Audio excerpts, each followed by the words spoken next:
This weekend, the Intercontinental GT Challenge comes to Japan. After Bathurst and Spa comes the Suzuka 10 hours. It's pole position for Nick Foster aboard the Hub Auto Ferrari. And the field gets ready here in Japan for the start of the formation lap for what promises to be another exceptional long-distance GT race. It is a fine entry, not only in terms of drivers, but brands as well. And so, green flags are waved, but look, the pole position car is slow away. Mechanic on the grid. Now, Nick Foster does get going, but out of sequence, out of position. And that mechanic, having been on the grid as the formation lap started, I would think contravenes regulations. It may well be that a penalty comes to the Ferrari. Nick Foster is away, gaining his grid position back by the look of it, working his way through the traffic. But this could be an early drama, even before 10 hours of racing has got underway. Nick Foster starts on pole position. Mauro Engel in the Mercedes alongside. Miguel Molina and Lucas Stolz share the second row of the grid. That is Ferrari and Mercedes. Eduardo Liberati's Nissan for KCMG is alongside the Manthey Racing Porsche of Romain Dumas, 5th and 6th on the grid. Jordan Pepper starts Bentley number 7, and Stuart Leonard is at the wheel of number 17 Audi from WRT. The next of the Audis on the grid is going to be started by Alessio Picariello, and alongside him for the Gainer team, it is Hironoshi Yasuda. Christopher Hassler is one to watch in the Absolute Racing Audi next, alongside Maxi Goetz for Stracker Racing. Oliver Rowland's Stracker Mercedes next. And then you start to cycle through the rest of the grid, just picking out one or two of the other cars and drivers worth watching. Number 8, Bentley. It's a proper double entry attack this from Bentley, 7 and 8. 8 started by Vincent Abril. 991, the Craft Bamboo Racing Porsche. Lawrence Van Poel starts. Kevin Estre, Mathieu Jaminet with him as co-drivers. From WRT, Fred Verviche starts 66. That's the car that has got Dries Van Toor as one of the drivers. You've got Sven Muller for the D-Station Racing Porsche squad. Some really good European names. Ben Barnicoat starting the Garage 59 McLaren, for example. But also, you've got the best of the local drivers, local teams as well, making up this very busy grid. 10 hours of racing. It's going to be difficult in the heat. It's a circuit with long straights, yes, but a lot of corners in it, so it's going to be demanding on the drivers, demanding on tyres, demanding on brakes. And of course, late in the race, you'll be racing into the darkness as well. So there is so much factored in. 10 hours is a really good distance, and it's going to be fascinating to see exactly what develops. We get set to go racing. 35 cars, including, there you'll see, starting 34 for number 91 BMW, Tom Blomqvist, part of the winning crew of the Spa 24 hours. That was for Valkenhorst. Same car, or same type of car, different team this weekend as we get set to go racing. So Nick Foster's yellow Ferrari leads the cars up then towards the timing line. The lights on red at the moment will go to green to get the race underway. Mauro Engel lining up on the outside of the front row as we go racing. The Suzuka 10 hours is go. Good start by Miguel Molina, looking the red Ferrari to try and split the two front row cars as they dive down towards turn 1, but he's not quite able to do it. So it is Nick Foster leading, Mauro Engel second in the Mercedes, and then third, Miguel Molina, as they turn out of the opening corner and battle on for 10 hours of racing here in Japan. The Suzuka 10 hours, part of the Intercontinental GT Challenge, and Nick Foster, who for years was associated with Porsche, now very much part of the Ferrari squad, he leads the way. No dramas thus far, and if anything, the leading gap is extending, isn't it? Nick Foster trying to break away on this, the opening lap. Mauro Engel in the Gruppe M run Mercedes. It's an AMG supported team. He runs second. And the teams knowing it's a long race, perhaps working to a strategy, not necessarily needing to go for broke on the opening lap. Track position is important, yes. Trying to get out of the traffic is important, yes. But you don't have to win on the opening lap of a 10-hour race. Through the hairpin then comes Nick Foster. Engel runs second. Molina runs third. Jordan Pepper in Bentley number 7 there. It's the new generation of Bentley, don't forget, new this year. And 2 cars in a long race like this is a very useful test exercise, irrespective of what the result is. They're gaining so much data and developing these cars that concentrate on the endurance races within the European Blancpain Championship rather than the sprint races. So this fits in perfectly. Another long-distance race for the Bentley brand. The Manthey Racing Porsche, the bright yellow Porsche there in the middle of the pack at the moment. Romain Dumas trying to get himself up the order. chasing after Hironobu Yasuda as they come down towards us. Yasuda onto the back, though, of Lukas Stolz. They're in the blue Mercedes. As ever in a GT3 race, lots of different sights and sounds, different shapes and sizes of car, all with their own distinctive engine notes. So Dumas is attacking and he's under attack, and at the end of that one, look at the advantage that Nick Foster has pulled. He is getting away. The Hub Auto Ferraris first and third, the Grupper M Mercedes sandwiched between them. Bentley number 7 running 5th at the moment as they come across the line of the Manthey Porsche, the type of car that won the Nürburgring 24 hours down in 9th place. Romain Dumas there in the yellow Porsche, fighting to try to get himself up ahead of Hironobu Yasuda. Battles rage on right the way around the lap. Laurens Vanthoor getting himself up a place.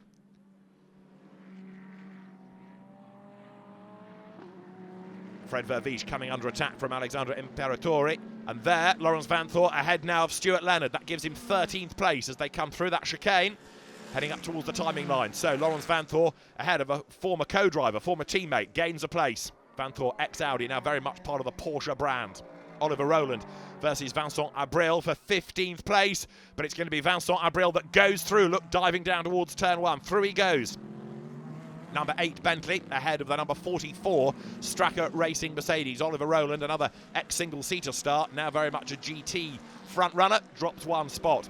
So Foster leading, Engel is second, and third Miguel Molina now coming under attack. Look from number 23, the KCMG Nissan, crawling all over the back as they drop down towards turn 1, and drama there. Now who is that that's been turned around? It is Ben Barnicoat.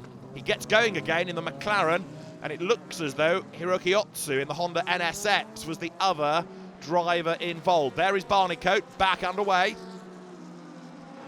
A McLaren GT3 and GT4 racer, and Ben Barnicoat back into the pack, albeit place is lost. Here's the replay. Hiroki Otsu up the inside, up the curb, into the side of the McLaren, and he turns Ben Barnicoat around. Ben just managing to cut across the track before the pack descends upon him, so no damage, still in the race. But place is lost then now for the Garage 59 McLaren. That said, we've only had really the first 25 minutes or so of the race now, so he can fight back into contention over 10 hours of racing. Replay here, Vincent Abril going way out wide. The Bentley getting back onto the circuit, a little bit of ground lost. Field streaming over the line. BMW goes through. Tom Blomqvist picking up places all the time, and Ben Barnicoat also now trying to pick his way back up the order.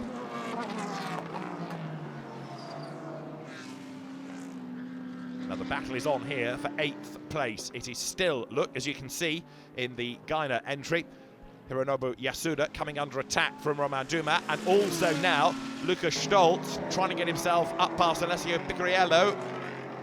And he's going to do it, I think, on the inside. Is he? No, not quite. The Mercedes gets up the curb, but Stolz keeps on coming, and yes, he does go through. The Mercedes goes by, up into the top 6 now. Lukas Stolz, he is progressing very nicely in this race. The Sun Energy 1 racing car gains 1 spot at the expense of the Gainer entry, and therefore the mechanics in the pit garage looking a little bit po-faced about this, especially now as Yasuda is coming under attack, look, from Romain Dumas.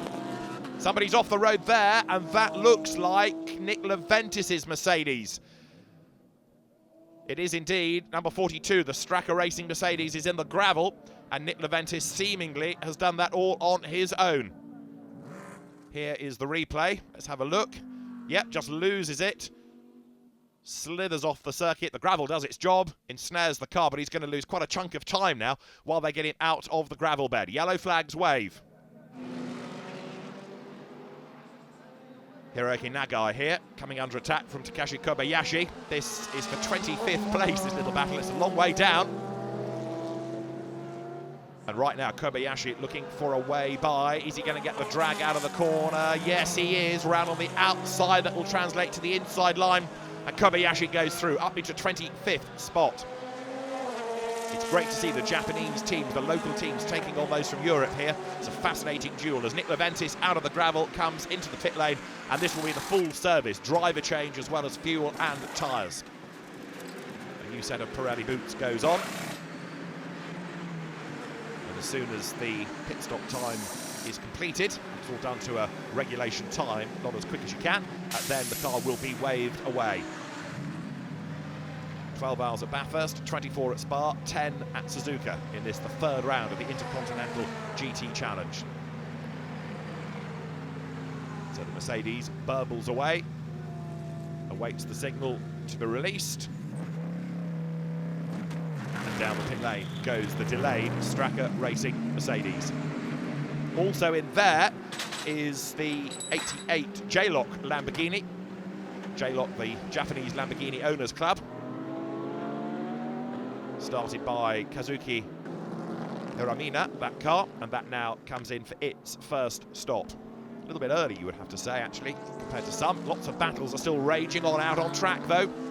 And a drive-through penalty there, look, for Otsu for causing that collision. He got into the side of Ben Barnicoat, don't forget, turned him around, and so for that, number 34 gets a drive-through penalty. Battle is on for third, though, now.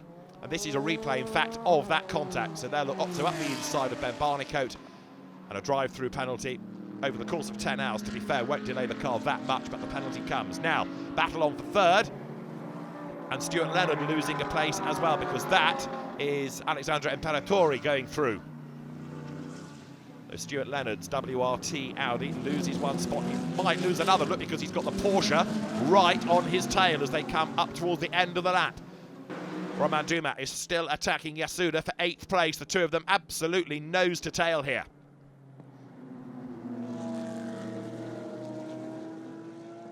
Through they turn as one, pretty much, and Dumas having to be mindful of attacking and defending at the same time.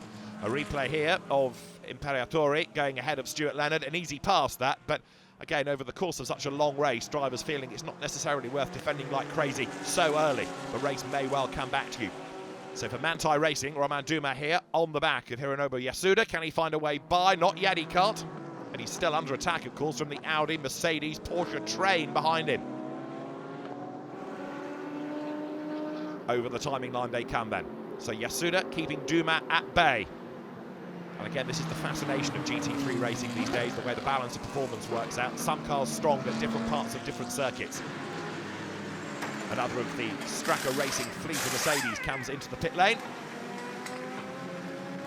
Cycle through the driver change.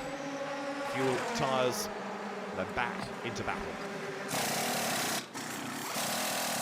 Another of the Mercedes is on a real mission here. Look, number 75, the Sun Energy 1 racing car. Lukas Stoltz at the wheel, getting closer and closer all the time to number 23, the KCMG Nissan, runs a little bit wide, and Stoltz makes his move. This is for 4th place now against Eduardo Liberati. Tries to get up on the inside line. Over the brow they come. Lukas Stoltz in the flame-fronted Mercedes goes by on the inside line and picks up 4th spot now. Good stint this. That's the car that was running in 2nd place early on. Mauro Engel now into the pit lane. The Gruppa M car serving its first stop of the race. You see the way that lots of the teams are cycling drivers through, keeping them fresh, get them out, get a new driver in, let the driver recover. Same over here at Porsche. The Graf Bambu Racing team goes to work. The pit lane is going to be a very busy place indeed over the course of 10 hours here. And effective pit work essential. Now, 2nd and 3rd, Miguel Molina under attack from Lukas Stoltz. Battle is on here, look for 2nd place.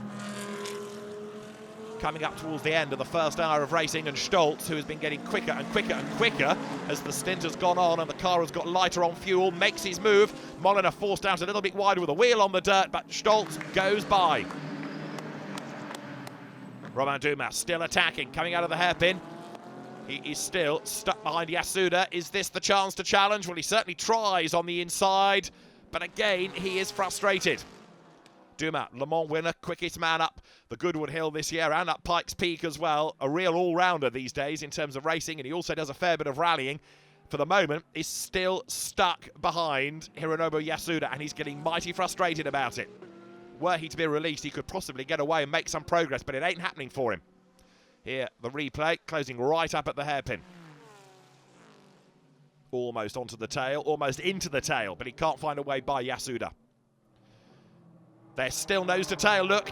7th and 8th. And this now becoming more of a concern for Manthey Racing. The Porsche losing pace. Into the pit lane now comes Miguel Molina. Dumas is ahead, but he's off the road. Romain Dumas goes through, goes wide, goes off, goes back on again, and does at least keep the newly won 7th position. Over the timing line as one. Now through they come. In the background look, you can see is number 8 Bentley. That was started by Vincent Abril, and he is almost on the tail of these two now.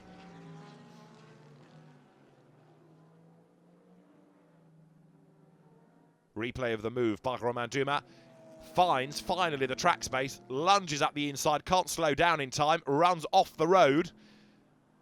So he abused his track limits to a degree by doing that. He was through, but did he gain an advantage by using the escape road? Well, the officials may well have a look at it, but certainly now, look, you can see that having been released, Dumas is charging away from Yasuda.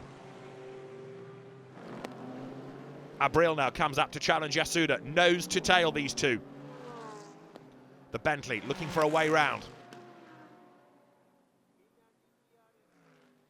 The second generation Bentley Continental GT3 closing right up down to the hairpin.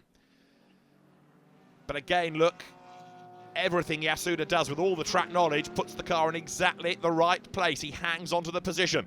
Abril now tries to get the drag on the inside line.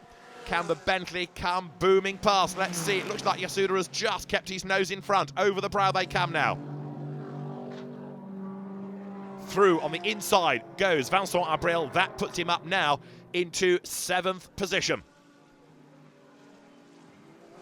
It is still Nick Foster leading the way, incidentally. By number 28, yellow, Have Auto Ferrari. There it is. And Nick Foster doing a good job of building up the advantage over the opposition. In high temperatures, he's doing a good job behind the wheel in this opening stint. Of course, that's the other element to factor in later on as the temperature drops, and certain cars may well go a little bit better. The Porsche, for example, on Pirelli rubber. As it slows, I was about to say the Porsche goes better on Pirellis in cooler conditions, but now it has got a problem.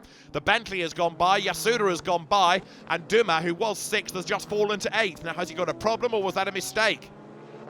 Abril through and well clear. Yasuda back ahead of him, and Romain Dumas falls from 6th into 8th place. I don't think he's got a problem because he's back on his toes, look, trying to find a way past. Let's have another look at this.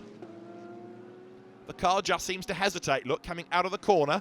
Pulls to one side, the door is open, Yasuda goes by, but Dumas is able to pick up pace and go once more after Yasuda and try and challenge. Here they are, look. Running together, powering their way towards us. 7th and 8th. Hironobu Yasuda just ahead of Romain Dumas in the Manthey Racing Porsche.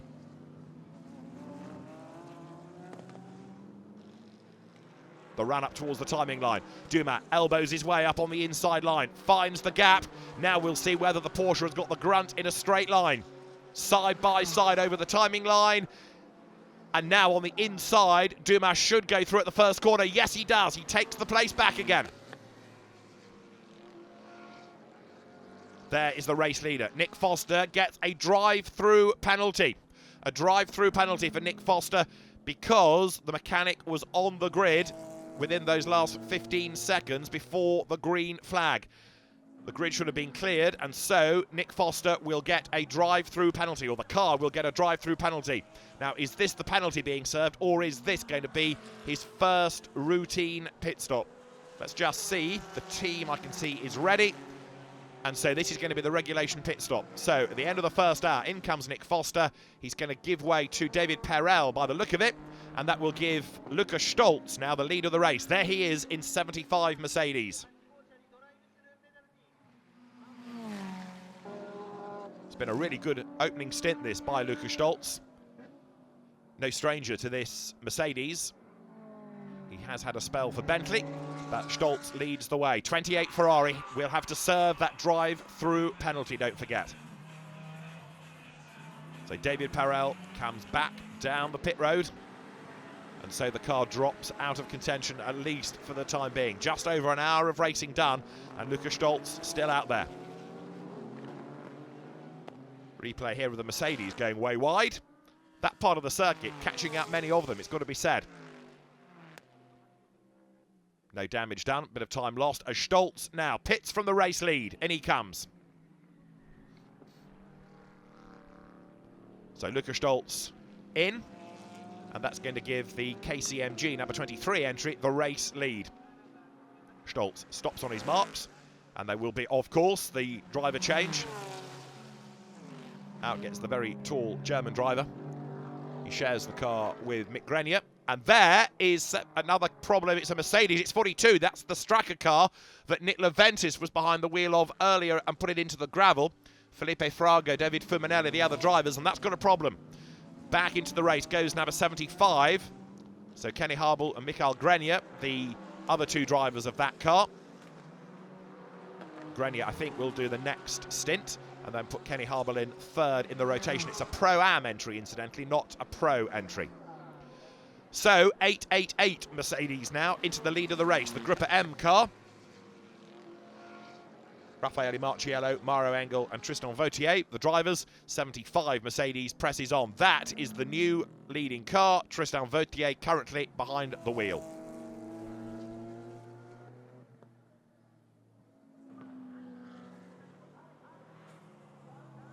Out on its own at the moment is the 888 Gruppa M Mercedes. Tristan Vautier building up the advantage, trying not to put a wheel wrong. He's got quite a commanding advantage over 27 Ferrari. There is 28, down in 11th place, gaining one spot up into the top 10 because the J-Lot Lamborghini runs way wide. Again, that same part of the circuit, catching out many, and it drops one spot. Replay here. Marco Mappelli at the wheel, running wide, kicking up the dirt, and the purple and green Lamborghini falls back behind David Perel now. Diving down through turn one. So the first hour of the race completed. Plenty of battles still rage on.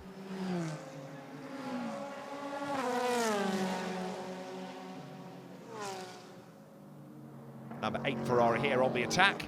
And Hirati goes through, gains 20th place up on the inside line.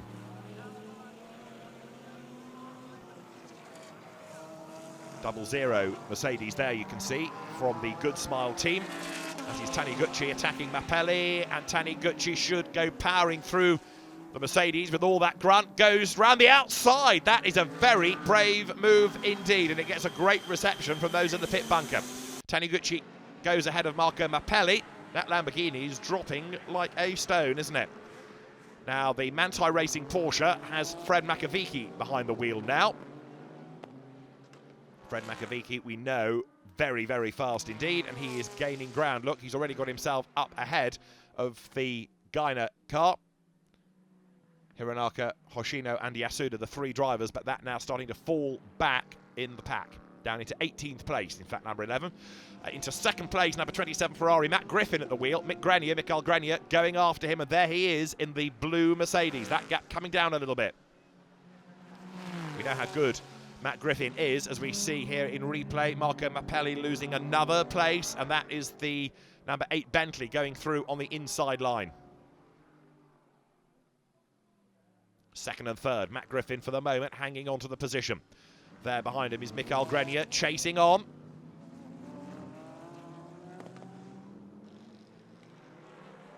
So it's up to Matt Griffin at the moment to uphold the Hub Auto and indeed Ferrari honour, as here, look, Marco Mappelli is about to lose out to Katsumasa Chio. Round the outside goes Chio up into 13th position. Does that Lamborghini have a problem, or are they just going at a very conservative pace here? He's going to lose another spot because the Straka Mercedes is through on the inside line as well. Marco Mappelli falling further and further and further down the order. The Audi of Christopher Mies, the WRT car, gets up on the inside and he now goes 15th. Fred Makovici about to go 16th at the expense of Marco Mappelli. Mappelli is not slow. Don't for a minute think that it's his pace that's not good enough. Ordinarily, he's a very quick driver indeed, but the car either has a problem or they're running to a very conservative strategy and trying to eke out more on the fuel and save a pit stop. Tristan Vautier, however, is the race leader. The Mercedes AMG team Gruppa M Racing entry way out clear. That's the McLaren going off the road. The car that was turned around earlier when Ben Barnicoat was behind the wheel. Andrew Watson and Colm Ledegar, the other drivers there. Back on without too much drama as Tristan Vautier now tries to build up the lead. It is Matt Griffin doing the chasing in second spot, and a replay here of number 91 BMW getting it wrong. The car seemingly not wanting to turn, but off the road it goes.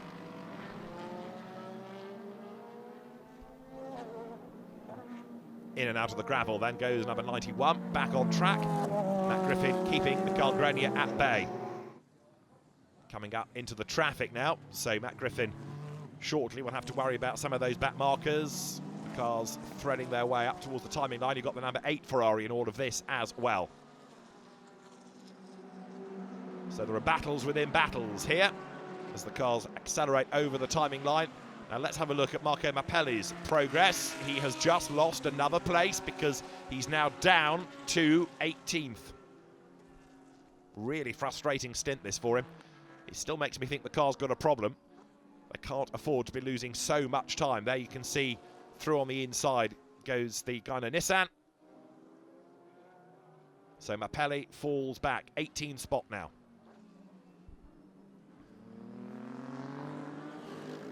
More battles rage on here. Look, Mathieu Jaminet versus Alvaro Parente. And the Portuguese Parente passes on the inside line, but Jaminet forced out wide, so he's going to lose more ground here. Parente pounces, passes, pulls away. Mathieu Jaminet caught out there on the wrong line, and so the Porsche drops back. Meantime, number 17 Audi now comes up to challenge Marco Mappelli.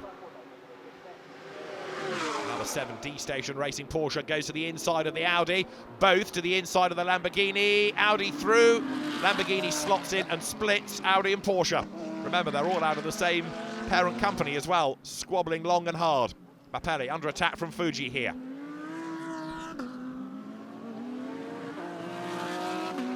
Side by side, whoops, contact between the two. Fuji goes ahead, but very definite contact. Here is the battle now for second place. Matt Griffin keeping Mikael Grenier at bay. Grenier really came to prominence last year as he won the European Lamborghini Super Trofeo Championship. Now very much a GT driver and just quietly getting on with the job. The Canadian right on the back of Irishman Matt Griffin, who in a Ferrari is an absolute star. Jaminet under attack from the recovering David Perel. And Perel, the South African, up the curb, can't quite get alongside Jaminet, and Mappelli pounces, and he's going to get up on the outside line here. The purple Lamborghini tries to go all the way round the outside. Can Marco Mappelli finally gain a place back rather than keep on losing them? Over the timing line they go together, and on the inside Perel will hang on to the place. Great racing we're having here. Battles rage on up and down the order. Bit of a slide from David Perel. So now Marco Mappelli has got the opportunity on the inside line to secure the position, which he does. Back into the top 10 then goes Marco Mappelli.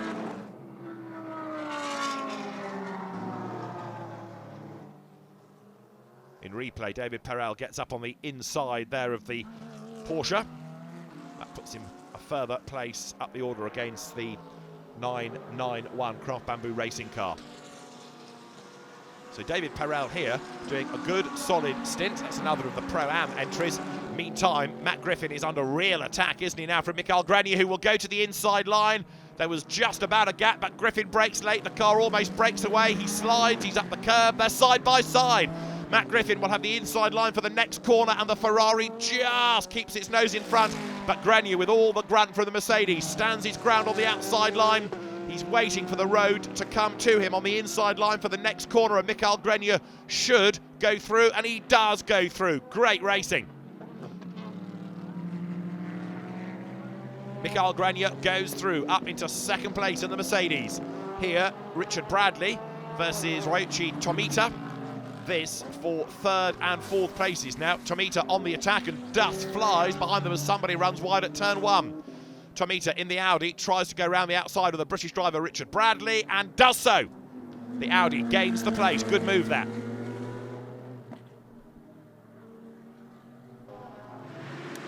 The next round of pit stops already underway as we approach the end of the 2-hour mark. Straka Racing go to work once more. Fuel, tyres, driver change, clear out the ducts. There, number 66 is in. That's the Christopher Mies, Fred Vervies, and now Dries Van Thor car. Christopher Mies has done his stint, and the little Belgian, Dries Van Thor, will take over that car. Nearly 2 hours of racing completed, as cars now leave the pit lane back into the fray.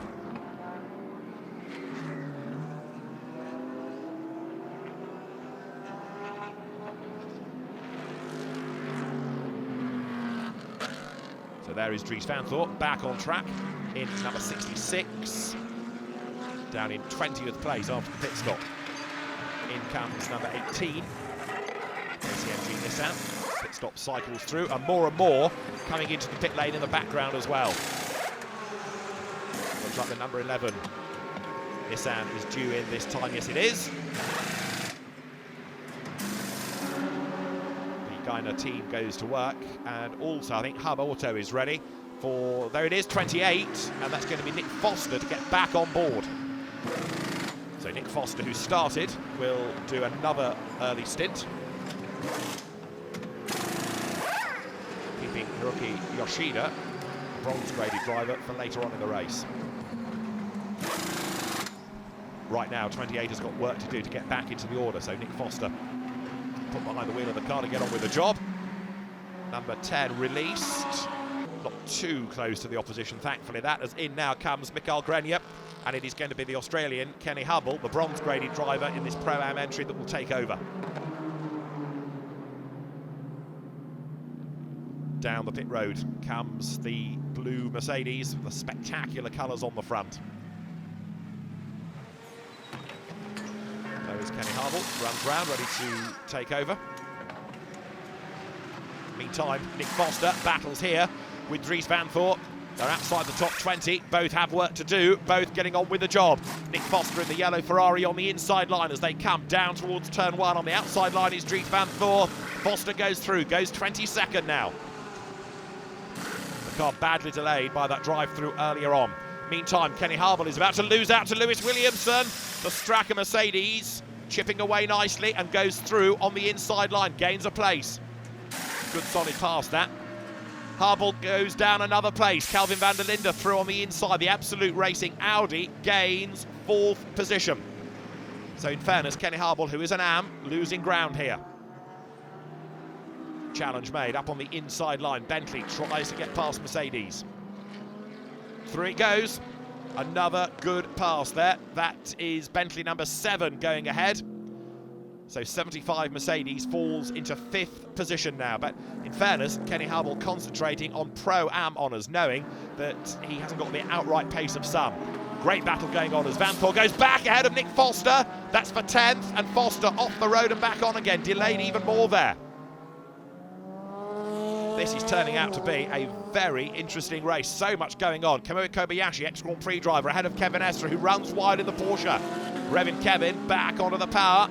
And the French driver trying to go after the traffic ahead, but also keep the Straka Mercedes 44 at bay. There's also Van Thor not far behind in number 66 Audi. Great battles rage on as they come over the timing line.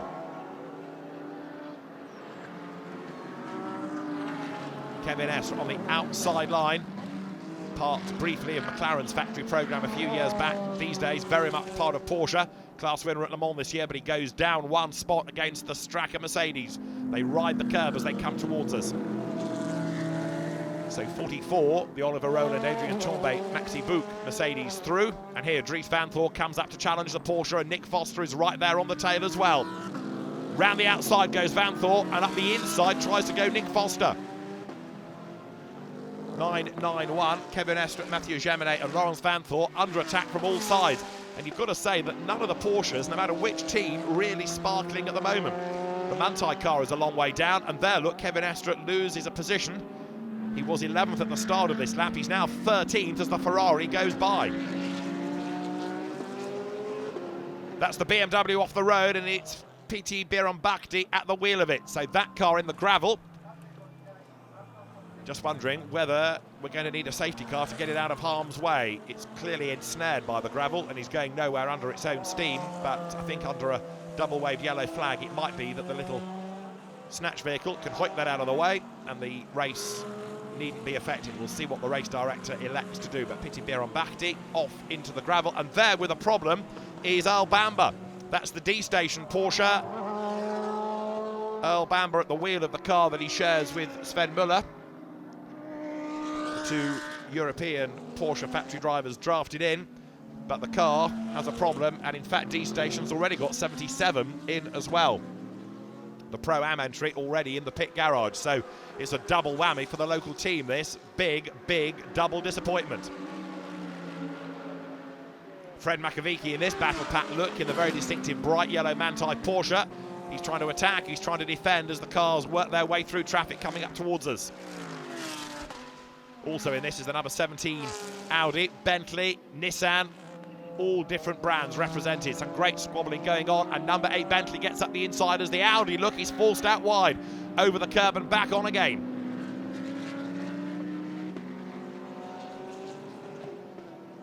Battles rage, they're trying to get through the traffic as well.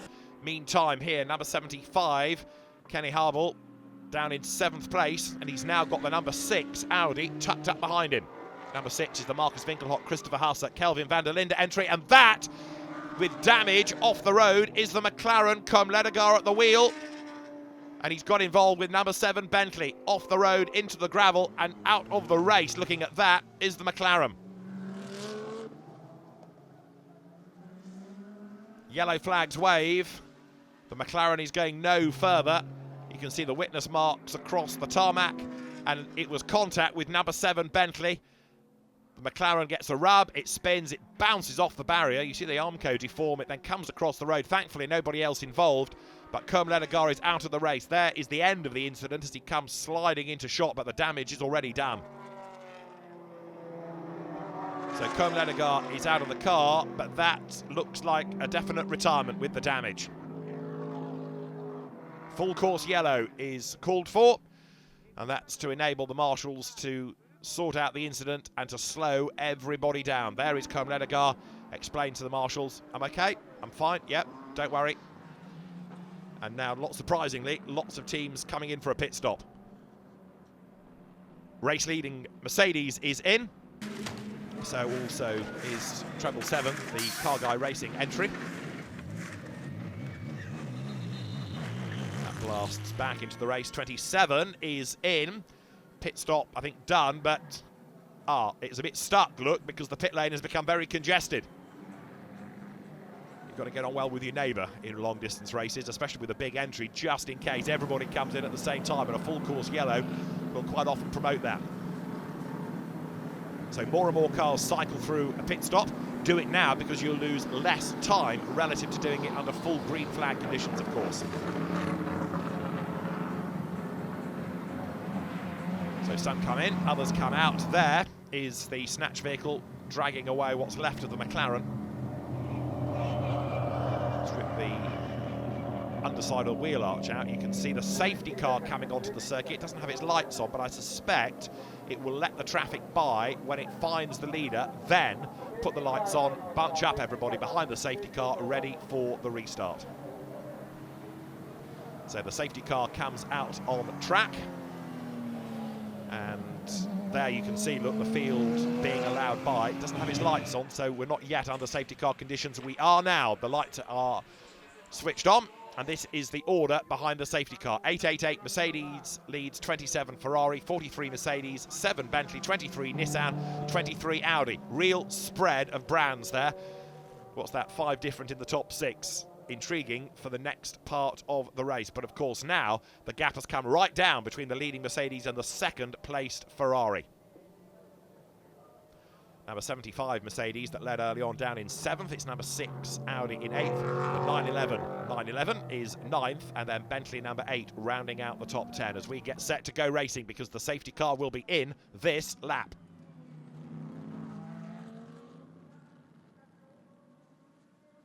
Here they come, up towards the timing line. We will get set to go racing once more. And over the line they come. Green lights go. A little bit of weaving there to bring the pressures back up, the temperatures back up, and also try and break the toe from those behind. Down towards turn one. Bentley goes through on the inside, picks up a place there. Good restart. So just over 3 hours of the 10 completed, and the Grupper M Mercedes hangs on to the race lead as the cars weave their way through the first corners of the lap. Ferrari second, and now up into third, look, is the 43 Mercedes. Bit of traffic out of sequence in this long, long line.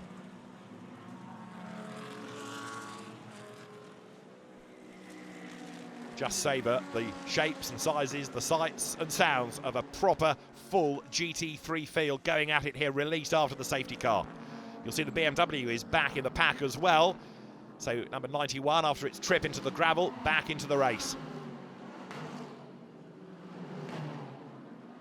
Through there goes the J-Lot Lamborghini. Whoops, contact with number 75 Mercedes. Now they are on different laps. That was 75 trying to go ahead, trying to put a lap on the J-Lot Lambo. And smoke now coming out of number 88. That will be, I fear, tyre against bodywork. Yes, you can see the damage, so it's not mechanical. It's just that little rub has brought the tyre against the bodywork. It looks worse than it is, but the danger now is that as it continues to rub, it goes pop and puts Andrea Caldarelli off the racetrack. Caldarelli would be well advised to pit and just sort that out. This is a very high-speed circuit. The last thing you need is for the tyre to wear away and suddenly pitch you off the road. The Bentley goes by. That's number 8 Bentley picking up track position. Let's have another look. It was a fairly innocuous bit of contact, but you can see the consequences. So there they are. Just rub. Bodywork gets peeled back, pushed against the tyre. And there, Andrea Caldarelli, I fear, is going to have to come to the pit lane at the end of this lap.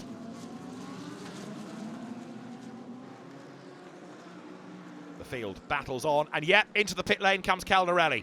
So the Lamborghini is in. It's not worth taking the chance in such a long race. We've got well over 6.5 hours still to go. So in he comes. They'll sort that problem out and dispatch him back into the race.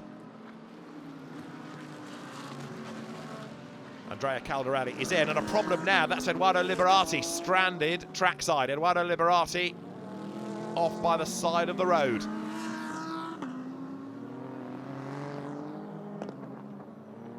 Number 23, Eduardo Liberati, shares with Richard Bradley and Oliver Jarvis. Another really impressive lineup of drivers in this Suzuka 10hrs, but that car stationary.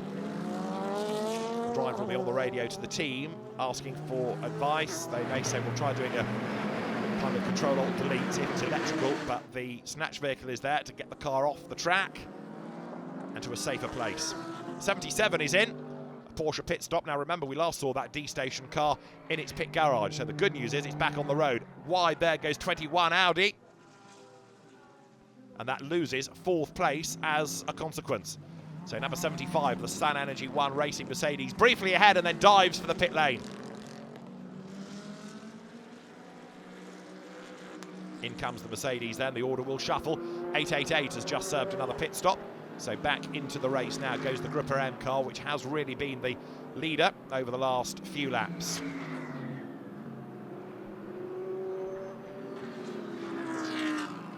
They're going through back into the race is the 75 Mercedes.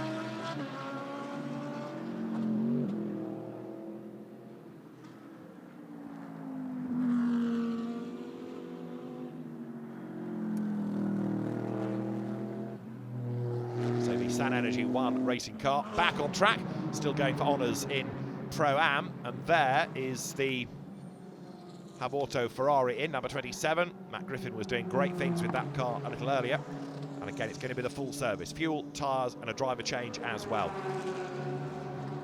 Another set of Pirellis goes on, and as soon as the pit stop time is completed, that car will be released. Number 8 Bentley is in as well from 6th place. Bentley's going strongly, perhaps not as quick as others, but running to a good pace, staying in the mix, staying in contention. Number 27 Ferrari rejoins, now in 8th position.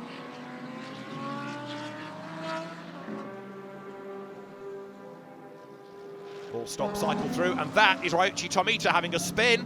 The number 21 Audi facing the wrong way, so Ryuichi Tomita loses it at the chicane. He's facing the wrong way. But he should be able to get going from that. Let's have a look at the replay. It's all self-induced. Look, just a little bit too much speed carried through that right, left, right sequence. Loses the back and around he goes. So there is Ryoichi Tomita. He's running again. Number 7 Bentley is on the attack here, inching its way up the order and closing on the number 43 Mercedes for second place as well.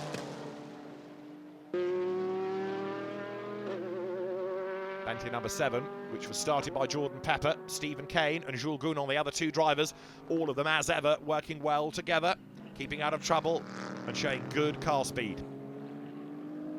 Good German battle going on here, look. Porsche on the back of Mercedes, on the back of Audi as they come over the brow. A little bit of contact between the two, and the Porsche will go through but then goes wide and off the road. Mathieu Jaminet forced out wide, and Maxi Bouc goes through and gains the place. Down the pit straight they come, so Jaminet tries to fight back. Gains ground on the inside line. Porsche goes ahead of Audi. But this battle is going to go all the way down to the wire, isn't it? Some great squabbles still rage on. And with 4 hours, 40 minutes done, we have still got a long way to go. In comes the leader. This car now looking dominant, dare one say. No dramas at all. It's not been off the road. It's had no damage, no delays in the pits. It is just going like clockwork.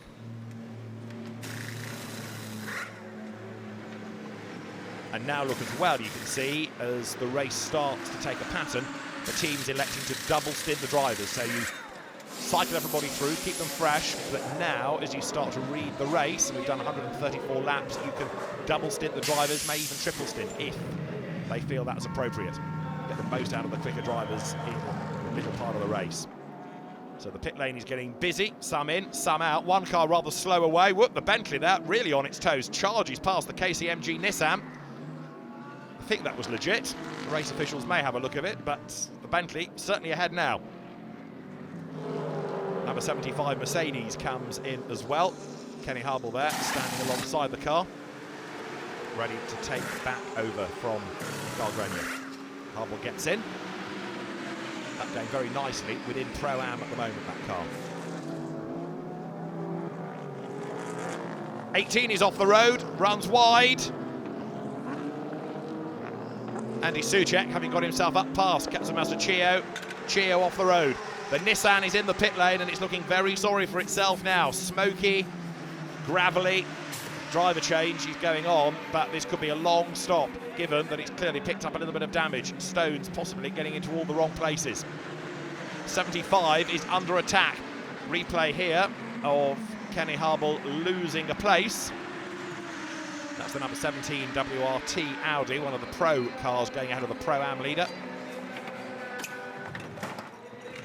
And Kenny Harble is coming under renewed attack now. The opposition queuing up behind him. The next one to attack is going to be Dirk Werner there. Look in the Manthey Porsche. Werner on the back of Harble. He's on the inside line. Can't quite make that move stick. Dirk Werner has a good look, but Harble runs out of road. Where is he? Where is he? There he is. Way off and back on again, and he's going to lose 2 places out of that. The Straka Mercedes goes through as well. There's the lapped BMW that they need to be careful of, and a car is stranded. Who is that? It's Kevin Estre, I reckon. The Porsche in a very odd place at the last corner. How has it got there? Is that mechanical? And it has stopped. Let's have a look. Estre is ahead. Oh, of Dirk Werner. Was that contact between the 2 Porsches? Well, certainly Estre snapped away. The car spins. And now he's got to try to get going. So the Porsche will get going again in a moment. Kevin Estre stranded by the side of the road. Yellow flags wave. Into the pit lane now comes the leader. So the Grupper M car cycles through its next pit stop. It's going to be Maro Engel to get on board, methinks, as there the next stops go through the cycle up and down the pit lane. Fuel, tyres, no driver change at the Porsche though. This is the car that Kevin Estre was delayed in. Next one in there you can see is the 43 Straka Mercedes. That's the Williamson Goetz Parent entry. skirts on board. Perhaps more at home in one of these type of cars, a GT car, than ever he was when he had a spell in the DTM, but a former Blockpan GT Series champion. Maro Engel then is indeed at the wheel of 888, the leading car, and pushing hard.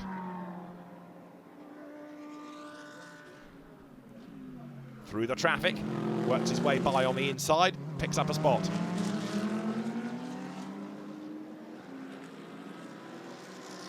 Mercedes powering clear. Replay here of the Sun Energy 1 racing Mercedes, that is, going very, very wide indeed. And as it comes back on, look, damage just to the underside of the car and the inside of the wheel arch. So number 75 presses on, but it may be, you can see a bit of damage, in fact, over the left front wheel. It may be that needs another pit stop now. Number 11, the Guyner Nissan there, goes ahead of the WRT Audi. The Nissan tries to break away. All of this going on now for 14th place. Shows you just how intense the battles are. Up and down the field, people still squabbling long and hard. We're getting towards the end of 7 hours of racing here in Japan. A replay of the number 11 Nissan trying to make that move. Just about enough width, under braking. Dirt and all, through it goes. Gains the place. Hard, hard racing this.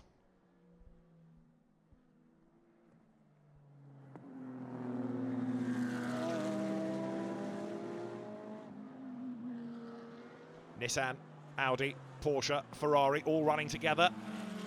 991 back into the race after that earlier delay, but down the field a little bit and pushing hard. 16th is the Porsche from the Craft Bamboo Racing team. And now the Porsche finds clear track space, tries to push on and will go through on the inside line, but that's the outside for the next corner. Is the job done? It is, but the Porsche runs wide and off the road and the Audi pounces and goes back through on the inside.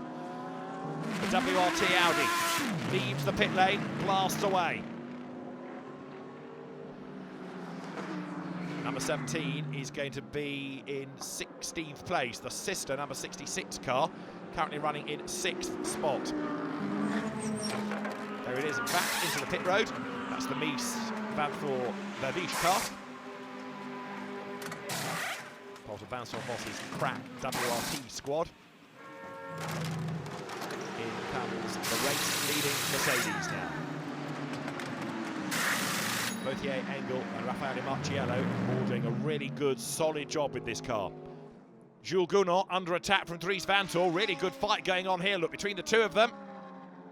Bentley is out wide over the curb. Vanthoor goes through and will gain the place. Up into 7th, now goes Dries Vanthoor, but there's contact. The Ferrari is damaged. Matt Griffin off the road. As the Bentley came back on, there was contact, and that has done for the Ferrari. Oh, you can see the damage. Broken suspension. That surely is the end of the Hub Auto car.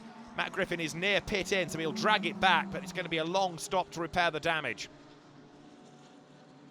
Down the pit lane comes number 27 Ferrari, but Matt Griffin's race is over, I fear. Certainly any chance of a good result is gone.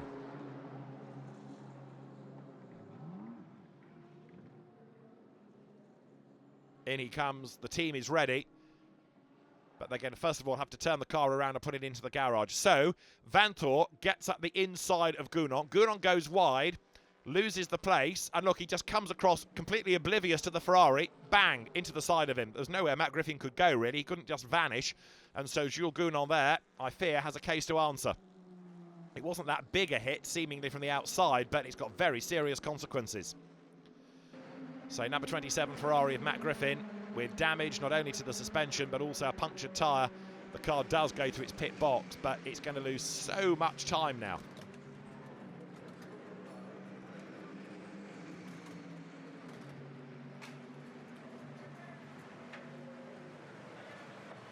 The team will go to work. Matt Griffin sits behind the wheel, and every second that he sits there will feel like an hour. So number 7 Bentley gets a drive-through penalty. Jules Gounon gets a drive-through penalty for his part in the incident. It doesn't really equate, does it? The Ferrari as good as out of the race, and this will be, what, half a minute time delay for the Bentley down the pit lane. And this, remember, is how it all happened. The Bentley goes wide over the curb, Jules Gounon back onto the circuit. Matt Griffin on the line suddenly gets a knock from the Bentley, and that breaks the suspension, puts him up the escape road and effectively out of the race now. So the Bentley serves the drive-through.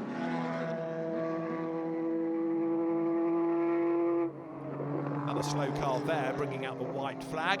Michael Grenier goes by, and very wide indeed goes number 911 Porsche. Very, very wide, through the gravel, almost into the tyre wall. Oh, it's just escaped, but that was perilously close to the end of the race for that car. That very nearly was disaster, wasn't it? So, now looking very gravelly indeed. Number 911 is back on track. Here's the replay. Goes around the outside of the slow car down towards the left-hander. Puts it on the wrong line, through the gravel, and it just drifts further and further and further and further towards the tyre wall. So 911 now comes under attack from number 21 Audi. That was the car that we saw have a spin earlier on. It is still 888 leading, and that's number 7 Bentley slowing ahead of it. That's got a problem. Worried faces in the M Sport camp. Number 7 has slowed. And why has it slowed? Let's see. The car limps on. Does it look low? A puncture? Looks okay. So something mechanical. Could it be fuel? Anyway, the team will receive the car and see what can be done about it. Picking up pace, in fact, there, going into the hairpin. Here's the replay. It comes out of the hairpin. Just that little trace of smoke at the back, and it suddenly slows. So concern for number 7 Bentley. Jordan Pepper is at the wheel. Somebody else has been off the road there, look. That is Kazuko Takahashi. The Honda off and back on again, and also looking a little bit damaged at the rear. Let's have a look at how it got there. It's another one running out of road and oh so close to the barriers. Back on track. Looking very gravelly, very dirty indeed now as that car drops down the order. Number 7 Bentley off the road. Jordan Pepper stationary. Now how has it got there? Has it pulled off because it was going slowly, or has it been knocked into a spin? We'll try and get to the bottom of it, but the number 7 Bentley stranded trackside and of course now tumbles down the order. Here is a replay, and Jordan Pepper, I think, just loses it. Yes, he does. Runs wide and around he goes. I just thought as the car spun through the shot, maybe it looked a little bit low on one corner, like it had a puncture, but for the moment, the car is loath to restart.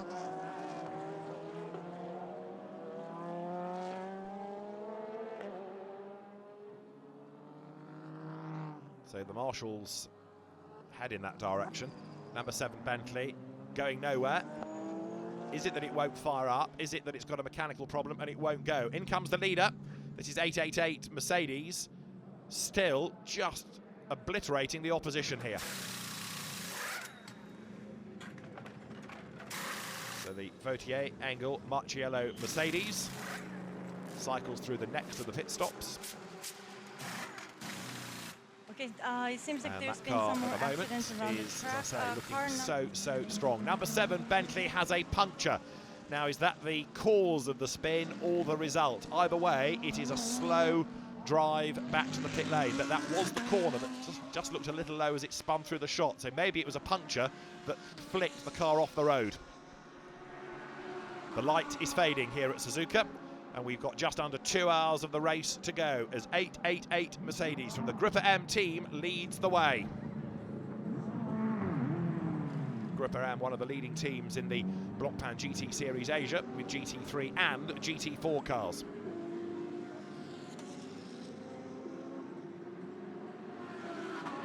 Through it turns. And the Mercedes heading at the moment a Mercedes 1-2 because Grupper M leads Straka. It is Audi third. The lights pierce through the gloom here. The surviving Bentley, number 8, down in 7th place, a bit stuck in the traffic now. So losing time on this lap there.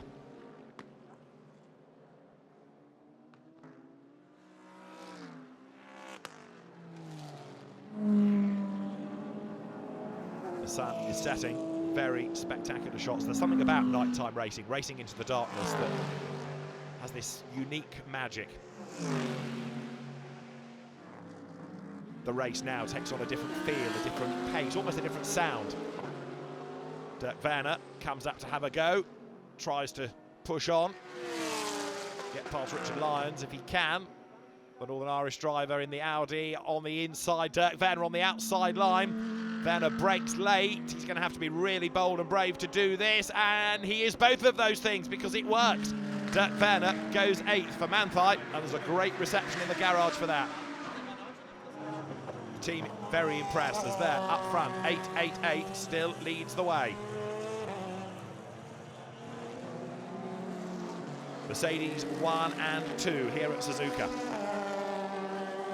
The Grupper M car just unstoppable. It has really only on pit stops since it got the lead in the first hour been denied the chance of leading every lap. As the stops cycle through, it loses the lead, but it always has gained it back again. It has just looked so strong.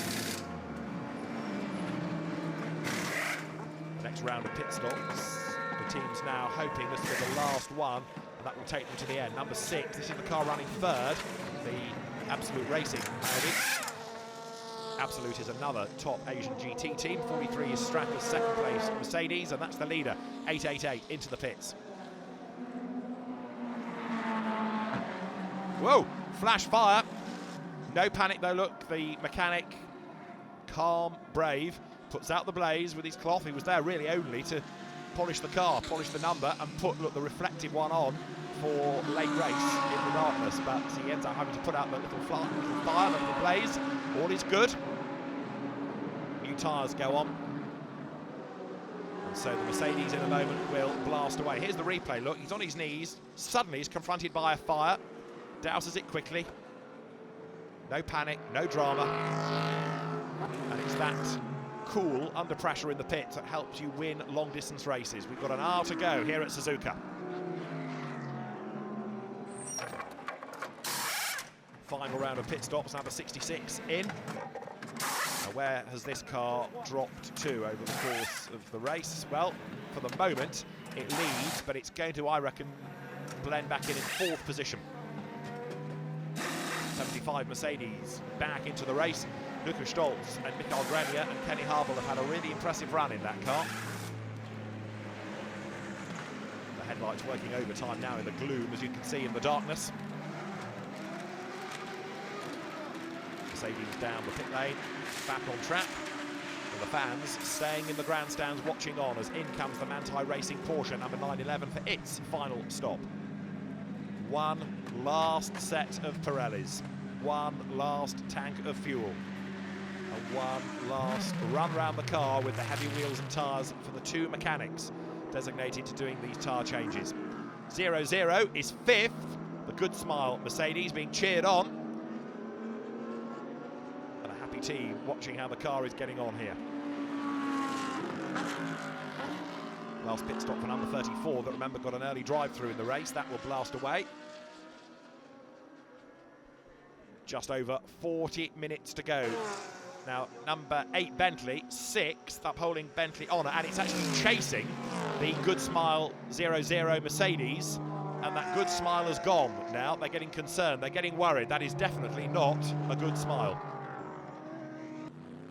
There they are together for 5th place. Gateoka versus Maxime Soulet now. Is it going to be Mercedes or Bentley that takes 5th position? It's the home team, effectively, the Mercedes, trying to fend off the British Bentley. So the Mercedes being cheered on by the fans in the grandstand. And that's 911 in trouble. Dirk Werner, with 31 minutes to go, slows right down. The Manthei Porsche limps on. The Porsche is in problems. Early on in the race, remember, we saw Romain Dumas have a small hesitation and lose a couple of places, but there's the answer for this one. It's a spin. Dirk Werner loses it, and that's very unlike him, it's got to be said. So the car is still circulating, and the Grupper M engineers and team staff getting ever more nervous, almost tearfully nervous now, as they can sense this huge win coming their way. Laptops are stared at, timing screens are studied, and Raffaele Marciello is bringing the car home. We are almost at the end of the Suzuka 10 hours. Raffaele Marciello leads the way. Maro Engel and Tristan Vautier's work done. They are studying all of this in the pit garage. So how many more laps will Marchiello eke out of this? 3 maybe. There they are. Mauro Engel and Tristan Vautier look on, and they can see a win beckoning. The checkered flag is ready. We've tripped over the 10-hour mark here at Suzuka. It is going to be a win for the Mercedes of the Gruppe M team, no question about it. The checkered flag is ready, and for Mercedes AMG team Gruppe M Racing, it's going to be a win in the Suzuka 10 hours for Mauro Engel, Tristan Vautier and Raffaele Marchiello, who brings the car home victorious in the 10 hours of Suzuka. They have led 222 of 276 laps. That is domination for you.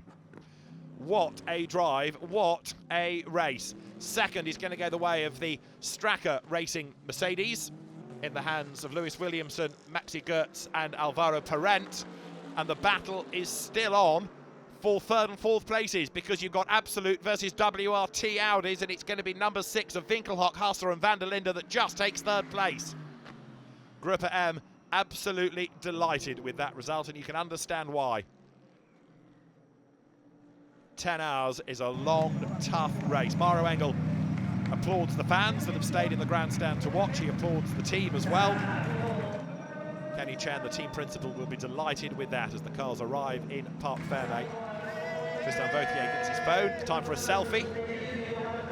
Time to record the moment for posterity. It is a win for Tristan Vautier, Raffaele Marchiello and Mauro Engel. You did it, guys. Number 888, Mercedes AMG Gruppe, and Mauro Engel, Raffaele Marchiello, and Tristan Vautier. Congratulations! Well, Mauro, you started the race in front row, and after 10 hours, you stand here. How do you feel? Yeah, it's amazing. Big thank you to Group M. Team did a fantastic job, gave us an amazing AMG GT3, and big thank you to Mercedes AMG for this wonderful car. It's a really tough race, very hot. But you know, we were on the right strategy from the beginning, so I have to say a big thank you to everyone involved. It's a perfect race really for us. Let's have a look at the results. It is a Mercedes 1-2, Gruppe M ahead of Straka, with the Audi fight coming home with, what, just 0.2 of a second, splitting the two cars. Amazing. Absolute ahead of WRT. The 911 Manthey Racing Porsche only 12th in the end. The early leading pole sitting Ferrari 13th, and perhaps inevitably over such a long race there are plenty of teams with hard luck stories. And number 7 Bentley way down after its travails, so too the D-Station Racing Porsche. But it's a win in Japan in the Suzuka 10 hours for Mauro Engel, Tristan Vautier and Raffaele Marchiello. Trophies presented, photographs taken, and with a big winner's check presented as well. And this has been a mighty impressive drive, a mighty impressive effort by the Gruppe M squad, but also a very impressive first Suzuka 10 hours. It's been a great race, and also it has been a very impressive entry received for this third round of the Intercontinental GT Challenge. But from Japan, it has been all about Mercedes. The Gruppe M squad wins the first Suzuka 10 hours and wins this great race in great style.